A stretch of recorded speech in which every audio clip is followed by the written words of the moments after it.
So the other thing I wanted to ask you, for you specifically, Josh, is what does that process look like for you? Like, is there a specific place in your house that you dedicate to that, or is it a place you like to go that gives you inspiration? Where does that come from? So this book was a great exercise in don't take my advice for writing, because my process is very different than what most professional authors would tell you, which is have a schedule, write at the same time, the same place, make it a part of your routine.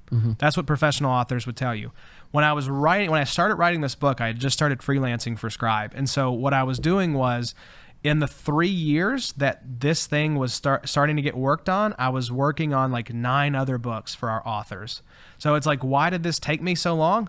Well, because I was getting paid to write other people's books. Yeah, exactly. So it's then hard to go sit down and have any creative energy left to work on a book that nobody's paying you for. And so my process was, I wrote when I felt inspired. The way I write, with this being fiction, is that there's a movie playing in my head and I write what I see. That has always been my process. And what's funny is the feedback. I was just talking to someone last night who said, I can see your book playing out in my mind like a movie when I read it. And I said, it's funny you should mention that. That's exactly how I write it. Is that how you intended for it to be read? Always. Really? This book, first book especially, Pie in the Sky Dream, I'd love for it to be a big summer blockbuster movie. It moves so fast, like because I read it right when it came out, and so I know that was like 2014. 2014, yeah. So it's been 7 years or so. But what I can remember is how fast paced that book was. I was like, oh, it'd be a great movie, right? I wrote it with a movie in mind, and I wrote it. The benefit of writing a book like that is, you hear people say, oh, I'm up late at night, I'm reading, and all right, one more chapter. I'm just going to get to the end of this chapter, and then I'm done. And then you get to the end of that chapter, and it's just a big revelation or a big twist, and you're like, well, I can't stop now. I've got to see what happened. So that's a benefit of the way I wrote this, was that each chapter moves the story to a point by the end of it. It's just, you're hard-pressed to put the book down. Yeah. And I wrote that specifically that way.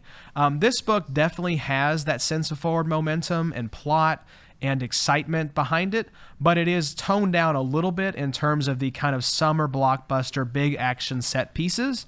But yes, from the start, that was always how I intended to write these books. That's interesting. Is there an author that you think does that very well, that you kind of, you mentioned you stole a lot, and you shouldn't use the word steal, because it's not theft. No, it's inspiration is what it is. What authors would you consider inspiration in that sense? And for me and Swanson, I think what would be interesting, are there any film writers or directors that you were thinking of while writing these? So the authors, I can give you 2, because they're the ones who most recently came into my life in terms of reading their work. I'm the type where I'm also not a good person to ask for book suggestions, because I do this with music too. I'll find an artist or an author that I like, and I'll just go through their whole catalog. So I'm doing that right now with 2 writers. Ben H. Winters is the first one.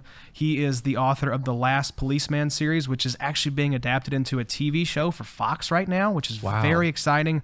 Awesome follow on Twitter. He congratulated me on the book being published, so that was a huge thing for me. So really, really cool. So his Last Policeman series, he's also got Underground Airlines and the Golden State, and his newest one, which was I can't think of the name of it right now, but he is so good at, I would just say, winding a plot kind of around itself, and then throughout the book, unwinding it piece by piece. Very Boondock Saints. Yes, truly a master of different perspectives, but each telling a different part of the story that gets unwound as you go through the chapters. Is it Snatch that also does that?